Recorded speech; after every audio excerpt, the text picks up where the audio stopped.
Entré a mi casona antigua en la colonia Roma, en la Ciudad de México, con el sonido de mi vida haciéndose pedazos, literalmente. El estruendo levantó una nube de polvo de tabla roca que se quedó flotando en el aire como una neblina blanca. Me quedé en el marco de la puerta. La maleta se me escurrió de la mano mientras veía a mi papá y a mi hermano dar marrazos contra los muros de vidrio de mi invernadero, hecho a la medida, mi santuario. Mi papá ni siquiera se detuvo al verme. Solo se rió, volteando por encima del hombro hacia mi hermano. «No va a correr a una mujer embarazada», dijo. Se equivocó. «Deja un comentario y dime desde dónde escuchas y qué hora es para ti en este momento. Me encantaría saber quién forma parte de nuestra comunidad. Ni siquiera se me aceleró el pulso. En mi trabajo, cuando una estructura está comprometida, no lloras los escombros. Evalúas la responsabilidad. Di un paso atrás, al aire helado del invierno.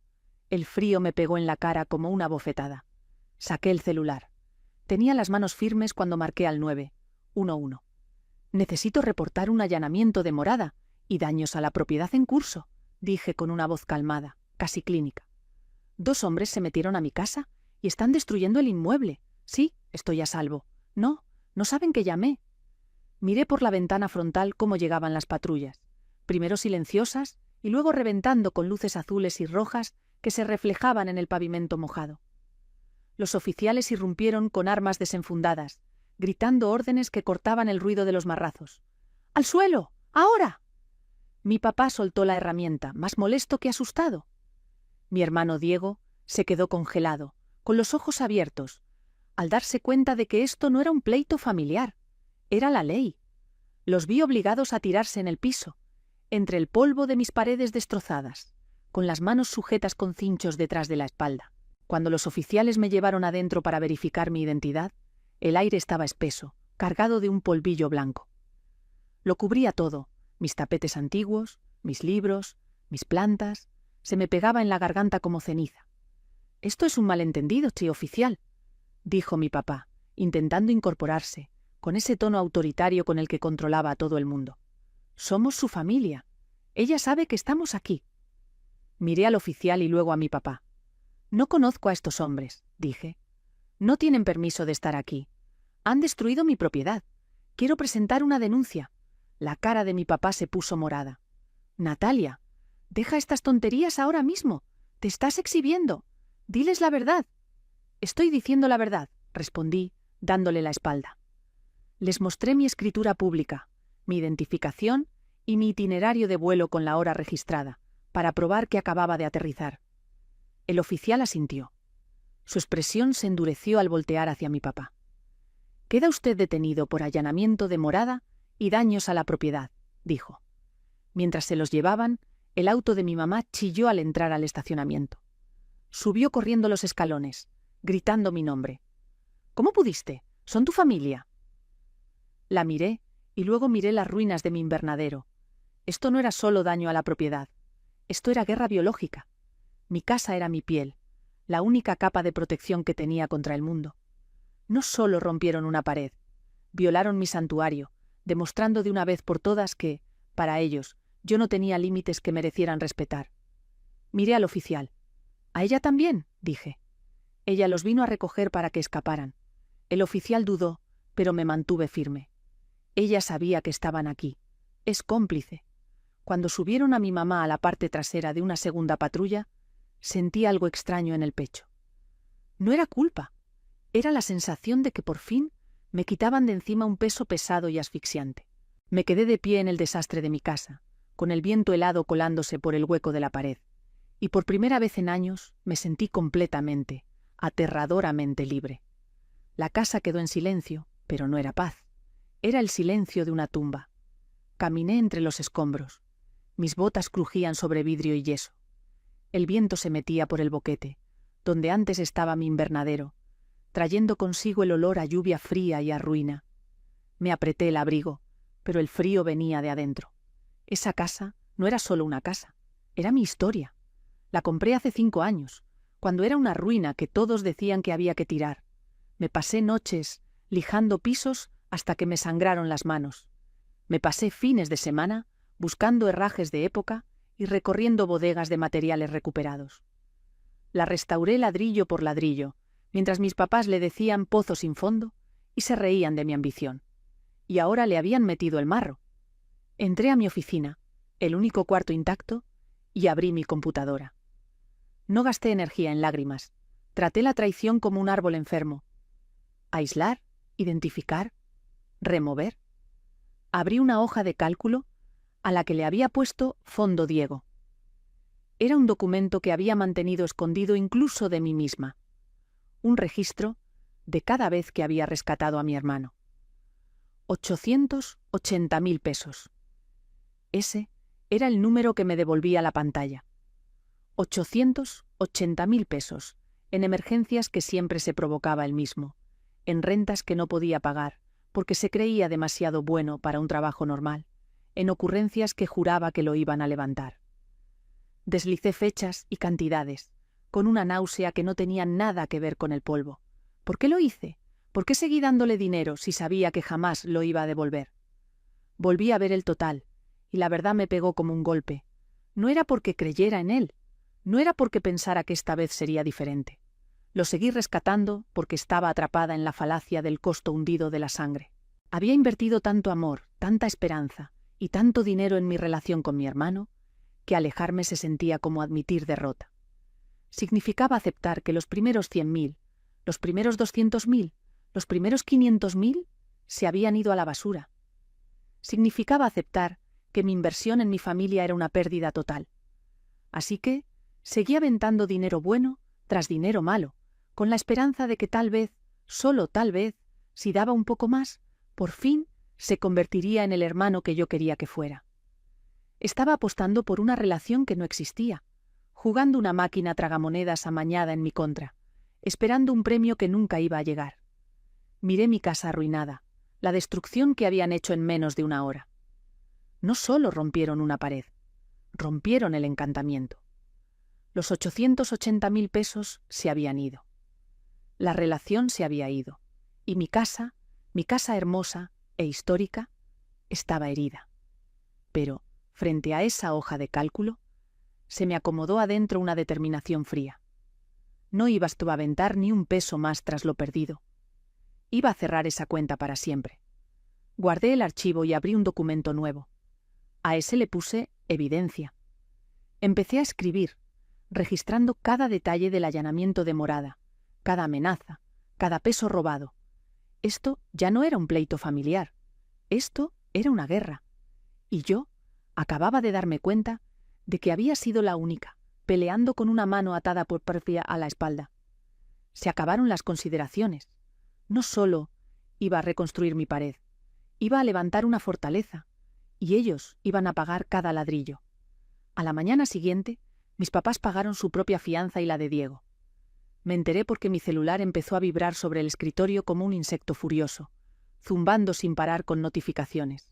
No lo contesté. Lo dejé temblar sobre la madera, viendo cómo la pantalla se encendía con mensajes de mi mamá, Cristina. Cuando por fin se detuvo el zumbido, lo tomé y revisé, sin disculpas, sin explicaciones, solo una ráfaga de imágenes, ultrasonidos, fotos borrosas en blanco y negro de un feto encogido y vulnerable.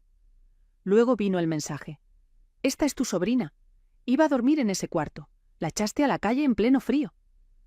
Me quedé viendo la pantalla, con un nudo helado en el estómago. Era brillante, en el peor sentido. Estaban convirtiendo el embarazo en arma. Estaban usando a un bebé no nacido como escudo humano, retándome a atacar. Sabían que, hicieran lo que hicieran, robaran lo que robaran, rompieran lo que rompieran, el mundo vería a una mujer embarazada y a un bebé, y yo sería el monstruo. Abrí la red social. Mi mamá ya había publicado un texto largo, lloroso. «Recen por nuestra familia». Nuestra hija Natalia mandó detenernos por intentar ayudar a su hermano a preparar un cuarto para el bebé. Echó a su propia sobrina no nacida a la calle en pleno frío. Estamos destrozados. Los comentarios ya estaban cayendo a montones. ¿Cómo pudo? Eso es maldad. La familia lo es todo. El karma la va a alcanzar. Mi hermano Diego me mandó un mensaje directo.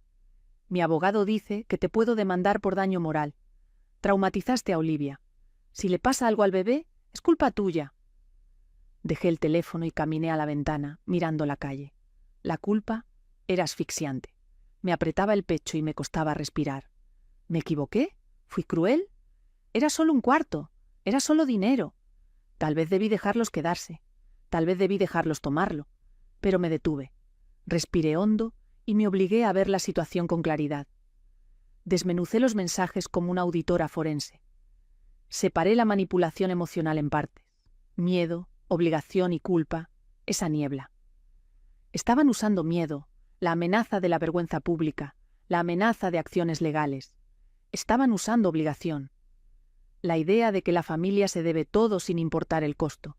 Y estaban usando culpa, la imagen fabricada de un bebé inocente. Pero nada de eso era real. Mi mamá no estaba pidiendo ayuda. Me estaba retando a ser la villana. Contaba con mi miedo a parecer un monstruo para empujarme de vuelta a la obediencia. Apostaba a que yo preferiría que me usaran a que me odiaran. Se volvió a equivocar. Volví a mirar la pared rota, el aire frío colándose en mi casa. Yo no era la villana. Era la víctima que por fin decidió defenderse. Y no iba a permitir que usaran a un niño inocente para protegerse de las consecuencias de sus propias acciones. Tomé el celular e hice una captura de pantalla de la publicación de mi mamá. Luego hice una captura de pantalla del reporte policíaco. No lo publiqué. Todavía no. Solo lo guardé en una carpeta llamada Evidencia. Luego le escribí a mi contratista. ¿Necesito una evaluación pericial de daños hoy? Esto ya no era un pleito familiar. Esto era una guerra, y yo ya no iba a pelear con el corazón. De aquí en adelante, iba a pelear con la cabeza. Traté mi casa como escena del crimen. Contraté a un perito en daños, un hombre llamado Marcos, especializado en reclamaciones al seguro y daño estructural. Caminó entre los escombros con una tabla y un metro, midiendo, golpeando vigas, negando con la cabeza ante la destrucción torpe. «Esto te va a salir caro», dijo. «Los aplanados y las molduras son de época. No puedes solo parchar, tienes que restaurar». Asentí, anotando las cifras que me dijo. 500.000, 600.000, quizá más. Lo agregué a mi hoja de cálculo. Cada centavo, cada hora de mi tiempo, cada noche sin dormir. Entonces Marcos se detuvo. Estaba viendo un montón de papeles que yo había sacado del registro público de la propiedad esa misma mañana. «Un momento», dijo frunciendo el ceño. «¿Dónde está el permiso?» «No hay permiso», dije. «Yo no autoricé nada». «No, me refiero al del crédito». Señaló un documento que yo no había revisado con cuidado. «Aquí dice que se contrató un crédito con garantía hipotecaria por 500.000 pesos contra esta propiedad el mes pasado. La orden de trabajo trae esta dirección». Me quedé helada. Un crédito que yo no saqué. Yo no necesitaba un crédito. Mi casa estaba pagada. Le arrebaté el papel. Era una copia de un contrato de crédito de una caja popular. La acreditada aparecía como Natalia Vance. La dirección era correcta. El monto era 500.000 pesos. Y al final de la hoja, con tinta que se veía inquietantemente familiar, estaba mi firma. Me quedé mirándola, con la mente corriendo. La fecha junto a la firma era de hacía 3 semanas. Hace 3 semanas yo estaba en Barcelona, presentando una propuesta de diseño para un nuevo jardín botánico. Tenía los sellos del pasaporte para probarlo. Yo no pude firmar ese documento. El corazón me empezó a golpear las costillas. Esto ya no era solo que mis papás se metieran. Esto ya no era solo que mi hermano fuera un abusivo. Esto era robo de identidad. Esto era fraude financiero. Miré la firma del testigo. Guillermo Vance, mi padre. Todo encajó con un golpe seco. Diego no solo decidió armar un cuarto para el bebé, lo financió robándome la identidad, falsificando mi firma y sacando un crédito contra mi propia casa. Y mi papá lo ayudó. Me habían robado 500.000 pesos antes siquiera de levantar el marro. Habían hipotecado mi futuro para pagar el presente de su niño dorado. Miré a Marcos. «Necesito que documentes absolutamente todo», dije, con la voz temblando de una rabia tan fría que quemaba. Cada clavo, cada rayón, cada mentira. Metí el contrato en mi carpeta de evidencia. Fue el último clavo del ataúd. ¿El pleito familiar se terminó? La investigación penal apenas empezaba. 2 días después, mi papá llamó. No gritó. Sonaba razonable, casi sereno. Dijo que querían verme para arreglar las cosas. Dijo que Diego había dejado unas herramientas caras en el invernadero y solo quería recogerlas. Dijo que estaban dispuestos a pagar las reparaciones si yo retiraba la denuncia. Acepté. Le dije que nos viéramos en un lugar neutral para firmar un acuerdo. Le di la dirección de un edificio en el centro histórico. Cuando llegaron, mi papá, mi mamá y Diego entraron con paso seguro. Diego incluso traía una sonrisita, como si creyera que otra vez había ganado. Traían a Olivia con ellos, probablemente como utilería para dar lástima. Se veía cansada, con una mano apoyada de forma protectora en el vientre. Entraron a la sala de juntas a la que los dirigí. Mi papá se sentó en la cabecera, listo para dictar términos. «Nos da gusto que por fin entraste en razón», empezó. Yo no me senté. Me quedé junto a la puerta, viéndolos acomodarse. Luego deslicé una sola hoja sobre la mesa pulida. «¿Qué es esto?», preguntó mi papá tomándola. «Es el contrato del crédito», dije. «El que Diego sacó a mi nombre, el que tú firmaste como testigo». Mi papá se quedó inmóvil. Diego dejó de sonreír. «¿Falsificaste mi firma?», dije en voz baja, pero retumbando en la sala. «Me robaste la identidad. Cometiste fraude. Eso no es un malentendido familiar. Eso es un delito». Mi mamá se levantó. «Natalia, por favor, podemos arreglarlo. Podemos pagarlo». «No, no pueden», dije, porque ya entregué este documento a los agentes que están esperando en el cuarto de al lado. En ese momento, la puerta detrás de mí se abrió. Entraron 2 agentes, con sus credenciales brillando bajo las luces. Diego se paró de golpe. El pánico, por fin, le reemplazó la arrogancia. «Papá, haz algo». Pero mi papá no podía hacer nada. Se quedó mirando las esposas que el agente sacaba del cinturón. «Guillermo Vance, Diego Vance. Quedan detenidos por robo de identidad, fraude y asociación delictuosa», dijo el agente. Mientras les ponían las esposas, la sala se llenó de protestas. Diego ya estaba llorando. Sollozos fuertes y feos sobre su bebé, sobre cómo no podía ir a la cárcel. Mi mamá me gritaba, llamándome traidora. Miré a Olivia. Estaba en una esquina, paralizada, pálida. Miraba a Diego y luego a mí, con los ojos muy abiertos de terror. Me acerqué. Metí la mano a mi bolsa y saqué un folleto que había recogido antes. Era de un refugio para mujeres que ayuda a víctimas de abuso financiero. «A ti también te mintieron», le dije en voz baja, poniéndoselo en la mano.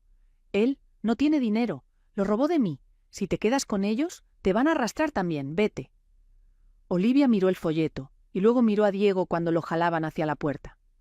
No dijo nada, solo asintió, con lágrimas corriéndole por las mejillas, y salió de la sala, lejos de ellos. Vi cómo los agentes se llevaban a mi papá y a mi hermano. El chasquido de las esposas fue el sonido más fuerte que he escuchado en mi vida.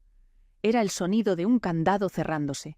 Era el sonido de una puerta cerrándose para siempre. Y mientras me quedaba sola en la sala de juntas vacía, no me sentí triste, me sentí limpia. Han pasado 6 meses desde la última vez que vi a mi familia en esa sala. 6 meses de silencio. 6 meses de paz. Mi invernadero ya está terminado. Contraté a un nuevo contratista, alguien que respetó la historia de la casa, y lo reconstruimos mejor que antes. El vidrio es de triple panel, pensado para soportar los frentes fríos. El piso es calefactable. Lo llené con plantas tropicales raras, creando un ecosistema vivo que prospera bajo mi cuidado. Es un invernadero en el sentido más verdadero, un lugar donde yo controlo el clima, donde yo decido qué crece y qué se poda.